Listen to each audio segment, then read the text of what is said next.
JEE Main session 2 ஓட result April 17ஆம் தேதி வெளியாக போகுது. இது செஷன் 2க்கு மட்டும் கிடையாது, செஷன் 1 எக்ஸாம் எழுதுறவங்களுக்குமே இந்த ஏப்ரல் 17ஆம் தேதி ரொம்ப ரொம்ப முக்கியமான நாள்.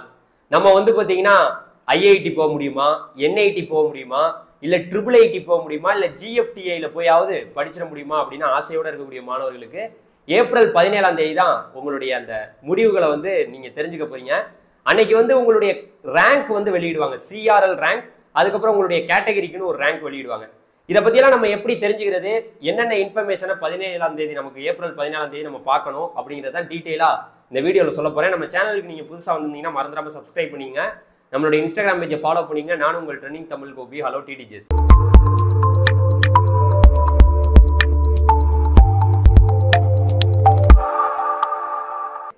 நம்மளுடைய JEE மெயின்ஸ் எக்ஸாம் நிறைய மாணவர்கள் எழுதுனாங்க.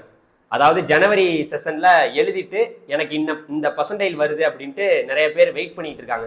இல்ல சார், நாங்க செஷன் 2மே அட்டன் பண்ணிட்டோம், எங்களுக்கு செஷன் 2 உடைய ரிசல்ட்டை பார்க்கவும் ரொம்ப ஆர்வத்தோட இருக்கும்.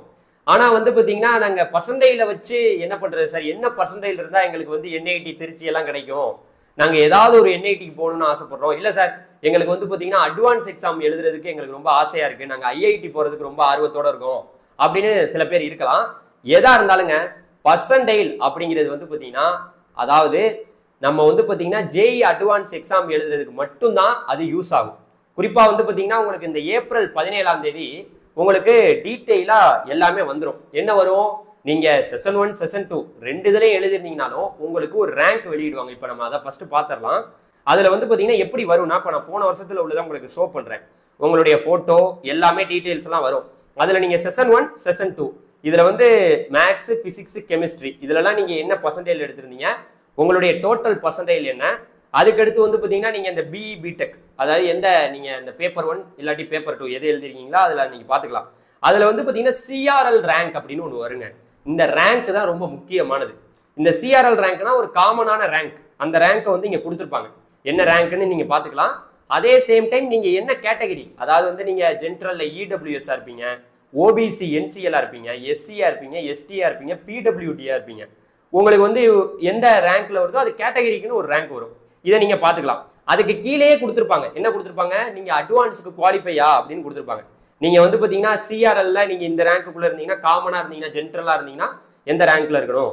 இப்ப நீங்க OBC NCL இருந்தீங்கன்னா, அதாவது வந்து 79 அதாவது 79 ரேங்க்குக்கு மேல இருந்தாவே நீங்க வந்து அட்வான்ஸுக்கு குவாலிஃபை அப்படிங்கிறது, கீழே அட்வான்ஸ் குவாலிஃபை ஆகிற ரேங்கை கொடுத்துருப்பாங்க.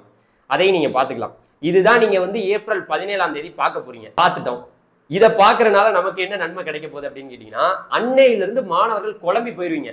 சார் இந்த பர்சன்டேஜ் வாங்கிட்டேன் சார், படிச்சிருக்கு, நான் படிக்காமையே இந்த பர்சன்டேஜ் வாங்கியிருக்கேன் சார், நான் படிக்காமே வாங்கியிருக்கேன், என்ன பண்ணலாம் அப்படின்னு கேட்டீங்கன்னா ஒண்ணுமே பண்ண முடியாதுங்கிறது தான் நிதர்சனமான உண்மை. நல்லா தெரிஞ்சுக்குங்க. நம்ம NIT திருச்சிக்குள்ளலாம் போகணும்னா 95% மேல இருந்தாதான் உங்களுக்கு சீட்டே கிடைக்கும். உதாரணமா நம்ம சேனல்ல இந்த வருடம் நம்ம நிறைய வீடியோக்கள் போட்டுட்டு இருக்கோம் இந்த JEE மெயின்ஸை பத்தி. நல்லா புரிஞ்சுக்குங்க, நீங்க பர்சன்டைல் அப்படிங்கிறது JEE அட்வான்ஸ் எக்ஸாம் எழுதுறதுக்கு மட்டும்தான்.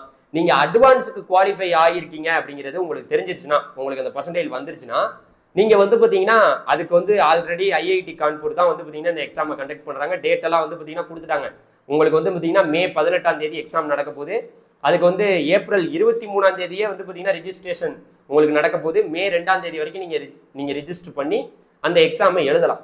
நீங்க எக்ஸாம் எழுத போறீங்கன்னா, குறிப்பா நான் உங்களுக்கு என்ன சொல்றேன்னா, நீங்க அந்த எக்ஸாம் எழுதிட்டு ரிசல்ட்டுக்கு வெயிட் பண்ற மாதிரி இருக்கும். அதாவது இங்க வந்து நல்லா தெளிவா தெரிஞ்சுக்க வேண்டியது, நீங்க அட்வான்ஸ் எக்ஸாமை எழுதிட்டு அதுல மார்க் வந்ததுக்கு அப்புறம் அந்த ஸ்கோரை வச்சுக்கிட்டு தான் நீங்க ரெண்டுக்குமே நீங்க JEE மெயின்ஸை வச்சு எதுக்கு போகலாம், NIT, IIIT, GFTI அதுக்கு தான் போகலாம். ஆனா JEE அட்வான்ஸ் ஸ்கோரை வச்சு நீங்க வந்து IITக்கெல்லாம் போகலாம். ஸோ எல்லாத்தையும் வச்சு கடைசியா ஜோசா கவுன்சிலிங் நடத்துவாங்க. இந்த ஜோசா கவுன்சிலிங் வழியா தான் நீங்க போக முடியும்.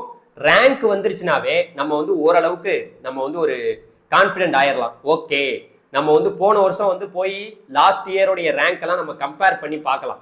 இப்போ வந்து NIT திருச்சியில லாஸ்ட் இயர் வந்து பாத்தீங்கன்னா என்ன ரேங்க்குக்கு வந்து சீட்டு கிடைச்சிருக்கு, எந்த ஓப்பனிங் ரேங்க் என்ன, க்ளோசிங் ரேங்க் என்ன, அந்த ரேங்க்குள்ள நமக்கு சீட்டு கிடைச்சிருக்கா அப்படிங்கிறத நம்ம கன்ஃபார்ம் பண்ணிக்கலாம். அப்ப கன்ஃபார்ம் பண்ணும்போது நீங்க கவலைப்படாம, ஓகே இந்த ரேங்க்குள்ள நமக்கு கிடைக்கிற மாதிரி இருக்கு, அப்ப நம்மளுடைய JEE மெயின்ஸ் மார்க் மட்டும் நமக்கு போதும். நம்ம வந்து பாத்தீங்கன்னா NIT திருச்சி மட்டும் இல்லைங்க, இந்தியால ஏகப்பட்ட NIT இருக்கு. இப்ப நான் உங்கள்கிட்ட சொல்லணும்னா இந்தியா முழுக்க ஒட்டு மொத்தமா ஐஐடின்னு பாத்தீங்கன்னா ஒரு 23 ஐஐடி இருக்கு, கிட்டத்தட்ட ஒரு 17,000 சீட்டுக்கு மேல இருக்கு அதுல.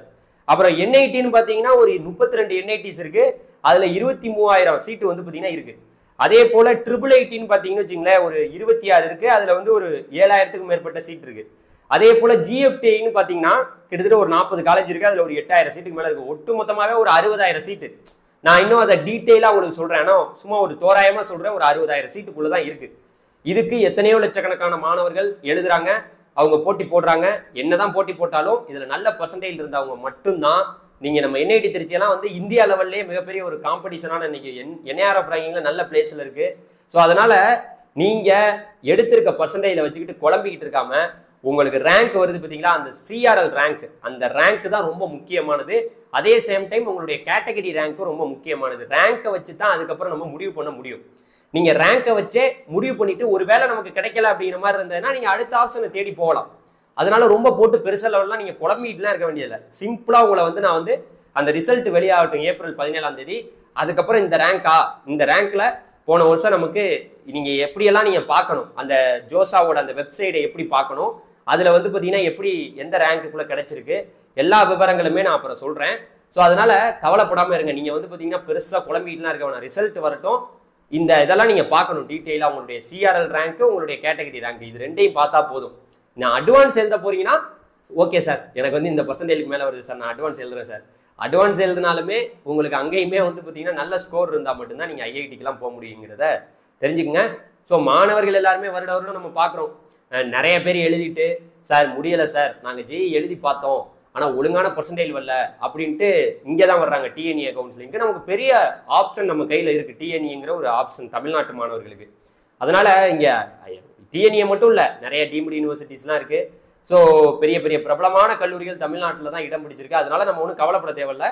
ஸோ இது ஒரு ஒப்பீனியன் தான். நான் இப்போ கொடுத்துருக்க இன்ஃபர்மேஷன் உங்களுக்கு பிடிச்சிருந்தேன்னா உங்கள் ஃப்ரெண்ட்ஸ் எல்லாருக்கும் ஷேர் பண்ணி இப்படி தான் நம்ம வந்து பார்க்கணும் அப்படிங்கிறத அவங்கள்ட்டையும் சொல்லுங்கள். Okay, thank you very much. Bye bye டிடிஜிஸ்.